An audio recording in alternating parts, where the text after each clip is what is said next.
Et en ligne pour évoquer cette situation en Inde, Jean-Luc Racine, directeur de recherche émérite au CNRS, Centre national de la recherche scientifique. Merci Jean-Luc Racine d'être avec nous. Est-ce que, selon vous, il y a eu un raté de la part des autorités indiennes et notamment du Premier ministre Modi dans cette gestion de la pandémie dans le pays ? Oui, je crois qu'on peut dire qu'il y a eu un raté, ça n'est pas une opinion personnelle. Le nombre d'observateurs indiens qui ont le même jugement s'appuie sur un certain nombre d'erreurs qui ont été commises. Début février, les choses allaient nettement mieux, mais le Premier ministre a fait l'erreur de laisser penser à la population que l'épisode Covid était terminé. Et donc, quelques semaines plus tard, il a redémarré, il a véritablement décollé de façon tragique au fil du mois d'avril.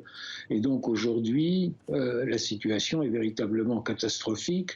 Les chiffres officiels valent ce qu'ils valent. Beaucoup d'observateurs indiens pensent qu'ils sont sous-évalués parce que toutes les causes de décès ne sont pas nécessairement très soigneusement notées après ces accidents. Mais on est autour de 4000, 4500 morts par jour. La semaine dernière, c'était 23 000 pour l'ensemble de la semaine. Donc la thèse du ministre de la Santé, c'est de dire oui, mais par rapport à 1,4 milliard d'habitants ou presque, les taux de mortalité indiens sont plus faibles que dans beaucoup de pays d'Europe ou aux États-Unis. Ce qui est vrai, à supposer que ces chiffres soient très proches de la vérité. Jean-Luc Racine, est-ce qu'il y a eu un manque d'anticipation de cette deuxième vague selon vous? Et je pourrais ajouter une autre question à celle-là, c'est est-ce que, à première vue, il y a eu une erreur du gouvernement, puisqu'il avait, ce gouvernement, surfé sur l'idée d'une exception indienne par rapport à la première vague, justement?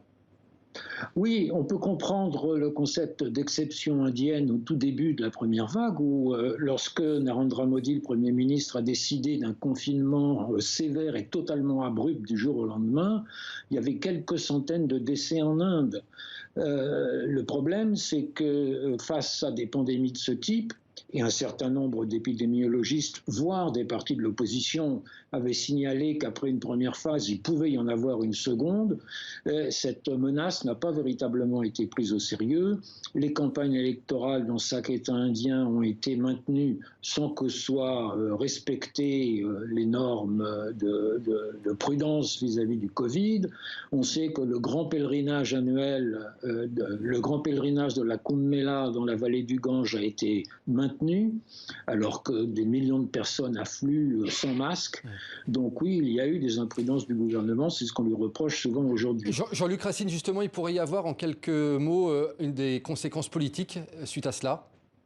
Écoutez, on a eu les résultats donc, des élections dans ces 5 États. Le gouvernement s'en est sorti dans l'un d'entre eux. Le Bengale, qu'il voulait avoir près de 100 millions d'habitants, il a échoué. Mais il est trop tôt pour dire ce que cela signifiera dans la mesure où les prochaines élections générales sont en 2024 et il peut se passer évidemment beaucoup de choses d'ici là. Et surtout, on va suivre également aussi la gestion des vaccins dans le pays. C'est l'autre problématique. En quelques mots, Jean-Luc Racine. Oui, le problème, c'est que finalement, l'Inde s'était présentée comme étant, je cite, la pharmacie du monde, et c'est vrai que l'Inde est le premier producteur de vaccins mondial, mais aujourd'hui, donc, la diplomatie vaccinale de jadis est inversée, puisque c'est l'Inde qui a besoin de l'aide étrangère pour faire face à ses déficits. Eh ben, merci beaucoup Jean-Luc Racine, directeur de recherche émérite au CNRS, pour toutes ces explications. Merci à vous.